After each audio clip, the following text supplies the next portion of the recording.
எதுக்காக இங்கிலீஷ்ல வந்துட்டு மார்க்ஸ் நமக்கு மிஸ் ஆகுதுன்னு பாத்தீங்கன்னா the darkest evening of the year.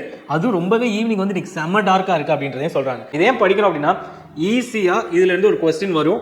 அது ஒரு வார்த்தை கொஸ்டின். So welcome back. நம்ம 10th ஸ்டாண்டர்ட் போயம்ஸ் எல்லாத்தையுமே சக்ஸஸ்ஃபுல்லாக ஒன்று விடாமல் ஷியோர் ஷார்ட்டாக வந்து நம்ம ஃபினிஷ் பண்ணியாச்சு. ஸோ நீங்கள் அந்த வீடியோஸ் பார்க்கலாம் அப்படின்னா கீழே டிஸ்கிரிப்ஷனில் போய் ஃபஸ்ட்டு 10th ஸ்டாண்டர்ட் முக்கியமான போயம்ஸ் எல்லாத்தையுமே ஃபஸ்ட்டு முடிச்சிட்டிங்கன்னா அப்புறமா இந்த இதுக்கிட்டலாம் வாங்க. Because from today I will maximum post about 2 to 3 poems a single day. So that நம்ம அதை வேகமாக முடிச்சிடலாம். பட் மேக்ஸிமம் ஒரு 2 போயம்ஸ் வச்சுக்கலாமே ஒரு நாளைக்கு. So that you can study it well. சரி, ஓகே. ஸோ இப்போ நம்ம பார்க்க போகிறது 9th ஸ்டாண்டர்டோட stopping by woods on a snowy evening. சரி, ஓகே. ஸோ இந்த ஸ்னோயி ஈவினிங்கில் வந்துட்டு நீங்கள் பார்க்க வேண்டிய முக்கியமான ஒரு விஷயம் என்னென்னா இந்த ராபர்ட் ஃப்ராஸ்ட். யார் இந்த ராபர்ட் ஃப்ராஸ்ட்ன்றதை நம்ம பார்ப்போம். பட் எக்ஸாம் பாயிண்ட் ஆஃப் வியூவில் he is one of the important poet அப்படின்றத நீங்கள் வந்து கண்டிப்பாக தெரிஞ்சுக்கோங்க. He is very very very important. Around you can expect around 2 marks from him. ஈஸியாக ஒரு 2 மார்க் இந்த இடத்துல அந்த ஒரு சின்ன பேராகிராஃப்லேருந்து யூ கேன் எக்ஸ்பெக்ட். ஸோ எந்த ஒரு ஹெசிடேஷனும் இல்லாமல் படிச்சிடுங்க. ஓகே, இப்போ நம்ம என்ன பண்ணலாம்? ஃபஸ்ட்டு எடுத்தோன்னா we need to see about the poet. So போயட்டை பற்றி தெரிஞ்சுக்கிறது தான் ரொம்ப ரொம்ப முக்கியம். ஸோ ஃபர்ஸ்ட் எடுத்தோன்னே Robert Frost was the American poet noted for his realistic descriptions of rural life அப்படின்றத சொல்கிறாங்க. அவரை வந்து எதுக்காக சொல்கிறாங்கன்னா he is first an American poet. அவர் எதுக்கு ரொம்ப பேர் போனவர்னு பார்த்தீங்கன்னா ரூரல் லைஃப், அதாவது வில்லேஜ் கிராமங்களில் நடக்கிறத பற்றி, அதாவது ஒரு ஃபாரஸ்ட்குள்ளே நடக்கிறத பற்றி பேசுகிறதுல ஒரு ரியாலிஸ்டிக்கான ஒரு உண்மைத்தன்மையான ஒரு டிஸ்கிரிப்ஷன் அப்படின்றத ஒன்று வந்து அவர் கொடுப்பாங்க அப்படின்றத சொல்கிறாங்க. Born on 26 March 1874. இப்போ சொல்கிறேன் எதுக்காக இங்கிலீஷில் வந்துட்டு மார்க்ஸ் நமக்கு மிஸ் ஆகுதுன்னு பார்த்தீங்கன்னா there is no frequent revision அப்படின்றத ஃபர்ஸ்ட் அண்டர்ஸ்டாண்ட் பண்ணிக்கோங்க. எதுக்காக ரிவிஷன் பண்ணணும்னு சொல்றேன்னா இந்த 1874 நம்மளுக்கு ஞாபகம் இருக்கும். ஆனால் இந்த March 26 ரொம்ப ரொம்ப இம்பார்ட்டன்ட். ஏன்னா அந்த ஒரு மார்க்கை வந்து ஈஸியாக கொடுக்க போகிறது இல்லை. So you have to know that we need to also memorize the dates and month அப்படின்றது. ஸோ 26 March சொல்லுங்க, 26 March 1874 is the important date because he is an important poet. நமக்கு 2 marks வந்து இது fetch பண்ணி தரும். அந்த 2 marks நமக்கு வந்து நமக்கான வேலையை வந்து fetch பண்ணி தரும். So 26 March 1874 is the birth date of Robert Frost. அது மட்டும் இல்லாமல் இவர் வந்து ஒரு முக்கியமான ஒரு விஷயத்துலையும் வந்து அவரை வந்து ஒருத்தவங்க வந்து போர்ட்ரே பண்ணியிருக்காங்க. இவங்களை வந்து ஒரு ரோல் மாடலாக எடுத்த ஒரு இந்தியன் நேஷனல் மூவ்மெண்ட் லீடரை பற்றியும் நம்ம பார்க்க போகிறோம். Okay, born on 26 March 1874, he spent his 40 years as an unknown entity. அவர் வந்து கிட்டத்தட்ட 40 வருஷமாக இருக்கிற இடம் தெரியாமே இருந்திருக்காரு அவரோட போயிட்ஸ்க்காக. He received 4 Pulitzer Prize for poetry and was a special guest at President John F. Kennedy. So இந்த பிரசிடென்ட்டில் வந்துட்டு ஈஸியாக உங்களை கொடுத்து ஏமாற்ற போகிறது ஒபாமாவெல்லாம் டிக் பண்ணிடாதீங்க. கண்டிப்பாக ஜான் எஃப் கென்னடிஸ் இனாகுரேஷன்றதை தெரிஞ்சுக்கோங்க. Frost became a poetic force and the unofficial poet laureate of the United States. அவர் வந்து ஒரு பெரிய poetic ஒரு ஃபோர்ஸாக வந்து மாறிட்டார். Some of his works, அவரோட முக்கியமான சில போயம்ஸ் இல்லைனா ஒர்க்ஸ்ன்னு கூட சொல்லலாம், முக்கியமான போயம் இல்லைனா ஒர்க்ஸ். ஸோ ஃபர்ஸ்ட் எடுத்தோன்னே the road not taken, west running brook, அதுக்கப்புறமா the mending wall and after apple fixing. After apple picking அப்படின்றத ஞாபகம் வச்சுக்கோங்க. The road not taken, west running brook, mending wall and the after apple picking அப்படின்றத இதையும் வந்து notes எடுத்துக்கோங்க. So first tough question. Second, இதில் ஏதாவது ஒன்று தப்பாக கொடுத்துட்டு அவங்க வந்து உங்கள்கிட்ட வந்து கேட்கலாம். ஸோ இதை வந்து கரெக்டாக படித்து வச்சுக்கோங்க. It is very very important. So first எடுத்தோன்னா போயட்டை பார்த்தோம். Is very very important. So again repeat பண்ணுறேன். First Robert Frost. When he was born 1874. when he died 1968. அவர் எந்த நாட்டை சேர்ந்தவர்? he is returning from America. and moreover அவர் எதுக்கு ரொம்பவே பேர் போனவர்? for rural life descriptions. எந்த வருஷம் பிறந்தாரு? 1874. எந்த நாள்? 26. எந்த மாதம்? மார்ச் அப்படின்றத ஞாபகம் வச்சுக்கோங்க. அவர் எத்தனை புலிட்சர் பிரைஸ் வாங்கியிருக்காங்கன்னு கேட்டாங்கன்னா 4. அண்ட் அதுக்கப்புறமா we need to talk about the president The president, எந்த பிரசிடென்ட்டோட சீஃப் கெஸ்ட்னா கெனடிஸ் இனாகுரேஷன். அண்ட் அவர் எழுதின books the road not taken, west running brook, mending wall, after apple picking and more. இந்த extra முடிஞ்சால் கொஞ்சம் எக்ஸ்ட்ராவாக ஒரு 2 இதை எடுத்துக்கோங்க. 2 இது நீங்கள் ஏதாவது இம்பார்ட்டன்ட் தெரிஞ்சிச்சுன்னா கொஞ்சம் விஷயங்கள் தெரிஞ்சு வச்சுக்கோங்க, because he is an important போய்ட்.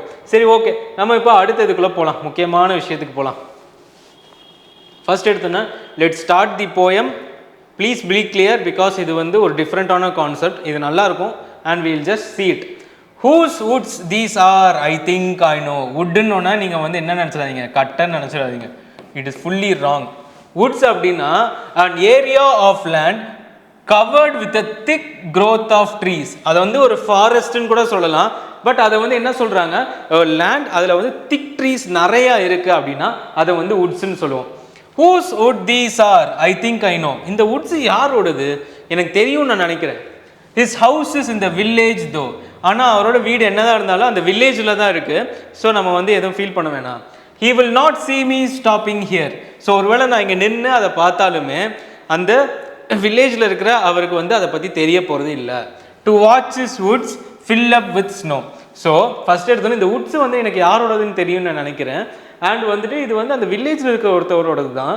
அண்ட் வந்து நான் இங்கே வந்து நின்று இப்போ அதை பார்க்குறது அவருக்கு தெரிய போகிறது இல்லை.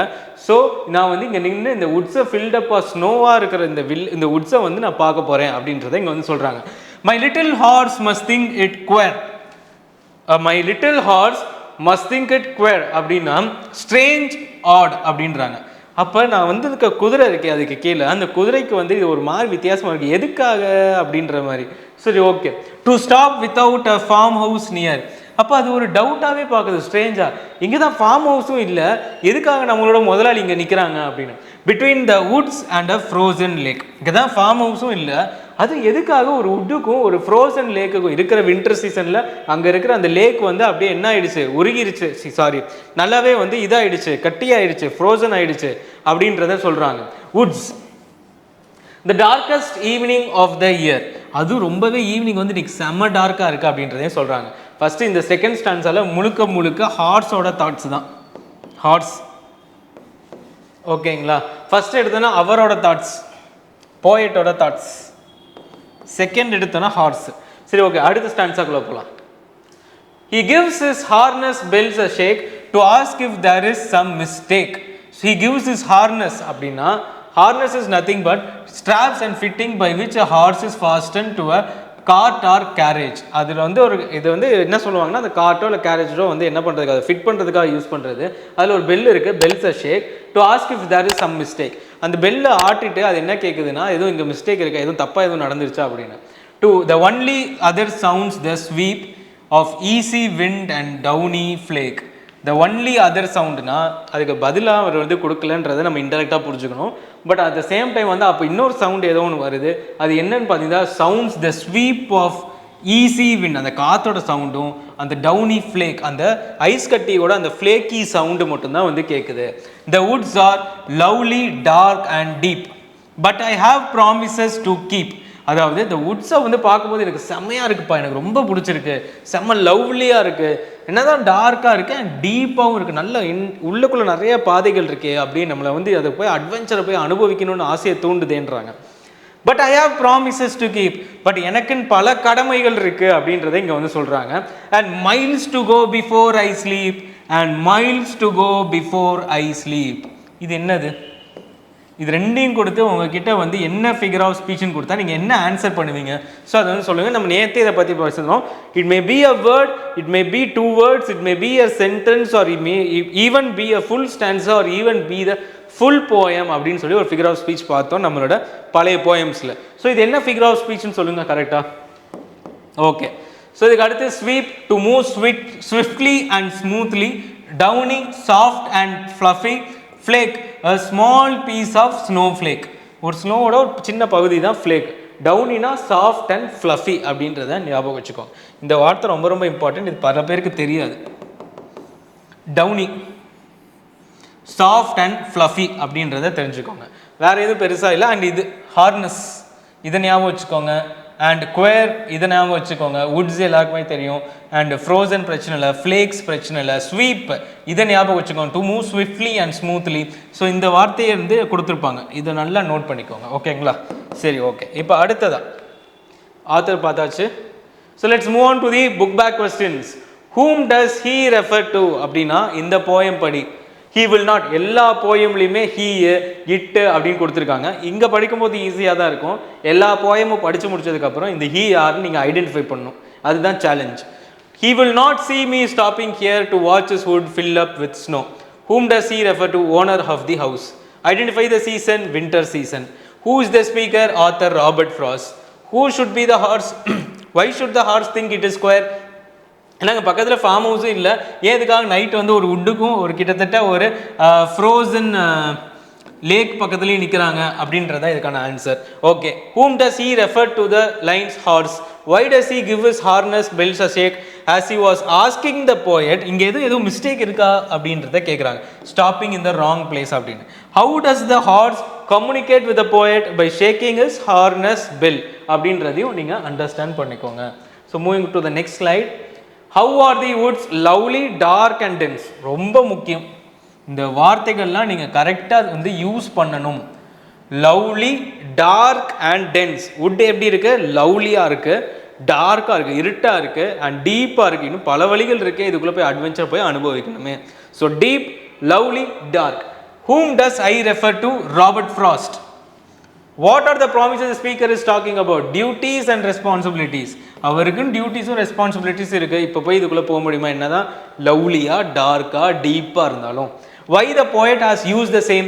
in order to emphasize that he has to fulfill his duties and responsibilities before his death அப்படின்றது தான். இதெல்லாம் நீங்கள் நல்லா புரிஞ்சுக்கோங்க. இதே படிக்கணும் அப்படின்னா ஈஸியாக இதுலேருந்து ஒரு கொஸ்டின் வரும். அது ஒரு வார்த்தை கொஸ்டின், இவ்வளோ பெரிய சென்டென்ஸ்லாம் தேவையில்ல, அந்த ஒரு வார்த்தை தான். டியூட்டிஸாக இருக்கலாம், ரெஸ்பான்சிபிலிட்டிஸாக இருக்கலாம். the miles to go before I sleep அப்படின்னா என்ன? Leading the rest of his life, அவரோட மீதி வாழ்க்கையை வந்து அன்டில் இஸ் டெத் வந்து அவர் வந்து அதை வந்து வாழணுன்றதை இங்கே வந்து மென்ஷன் பண்ணியிருக்காங்க. Okay, let's move on. Next இது எல்லாத்தையுமே நீங்களே வந்து இதை வந்து fill in the blanksல பண்ணிக்கோங்க. It is very very important. இதில் நீங்கள் பார்த்தீங்கன்னாலே தெரியும், த ஃப்ரோசன் லேக்கு, அப்புறமா வந்துட்டு we can talk about responsibility. இதெல்லாம் வந்து அவ்வளோ சீக்கிரமாக வந்து இந்த போயம் படிக்காமல் உங்களால் ஆன்சர் பண்ண முடியாது. பட் அதர் திங்ஸ்லாம் வி கேன் சி, அந்த பிலாங்டு இதெல்லாம் வந்து நார்மல். பட் இந்த ரெண்டு இது வந்து it will be somewhat difficult. Okay, next இது வந்து என்னது? த லெஷர் போயம். லெஷர் வந்து பின்னாடி இருந்துருக்கு.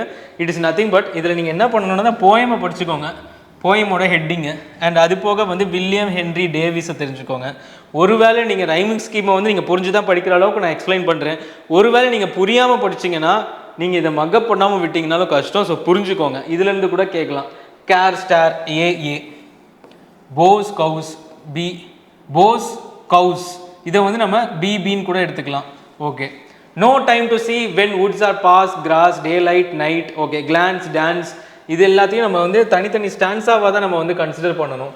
So we can keep it as like this. ஏ ஏ ஏ ஏ ஏ ஏ ஏ ஏ ஏ ஏ ஏ ஏ கேர் ஸ்டார், ஏன்னா எல்லாமே தனித்தனி ஸ்டான்ஸாவாக கொடுத்துருக்காங்க. ஸோ இது எல்லாமே முக்கியம். ரைமிங்ஸ் கூட ரூல் என்னன்னு பார்த்தீங்கன்னா ஒவ்வொரு ஸ்டான்ஸாக்கும் நம்ம தனித்தனியாக வந்து அதை டிஸ்பிளே பண்ணணும். Okay, moving on to the next one. William Henry டேவிஸை மறந்துடாதீங்க. The poem leisure is written by William Henry Davies. ஓகேங்களா? ஓகே, நவ் முக்கியமான இடம் alliteration, the figure of speech. Alliteration வச்சு தான் ஆரம்பிப்போம். அலிட்ரேஷனில் எல்லா வேர்டும் வந்து டிடி, டபிள்யூ, ஹெச்எஸ், எஸ்எஸ்லாம் ஆரம்பிக்குது. You can just pass the video and refer to it. Okay, next metaphor.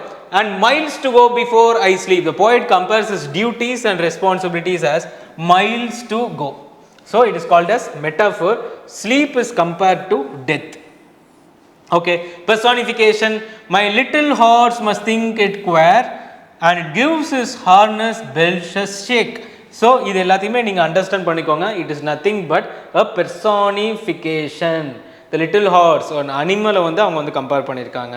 So we can just move on. Next refrain. and miles to go before I sleep and miles to go before I sleep. Refrain. the miles to go before I sleep. Imagery the woods are lovely dark and deep. இதை வந்து ஒரு இமேஜினேஷனோட அவர் வந்து சொல்கிறார் இந்த 3 வார்த்தையை. ஒரு forest மாதிரி இருக்கிற அந்த வுட்ஸை வந்து அவங்க சொல்கிறாங்க. Hyperbola to watch is woods fill up with snow covering woods with snow is a deliberative exaggeration. மொத்த வுட்டையுமா அது வந்து ஸ்னோவால் வந்து அதால் கவர் பண்ண முடியும். So it is an hyperbola அப்படின்றத இங்கே வந்து மென்ஷன் பண்ணியிருக்காங்க the author. Next assonance the only other sound that sweeps. Only other, the only other sound, O sound. So it is assonance, o o. Repetition, I is being repeated, so it is called as repetition. இந்த மாதிரி சிம்பிளா கூட கொடுத்து repetitions கேட்கலாம். So இதுவும் வந்து repetition தான். So we have finished the poem fully. So இது வந்து 9th இருக்கிற first poem we have completed. From tomorrow onwards we will fast forward the process so that exam வரதுக்குள்ள whole syllabus with grammar as well as prose எல்லாத்தையுமே நம்ம cover பண்ண போறோம். So be supportive, give a like to the video if it was useful for you and comment if it was very useful and it was helpful for your preparation. So thank you, see you tomorrow with another video.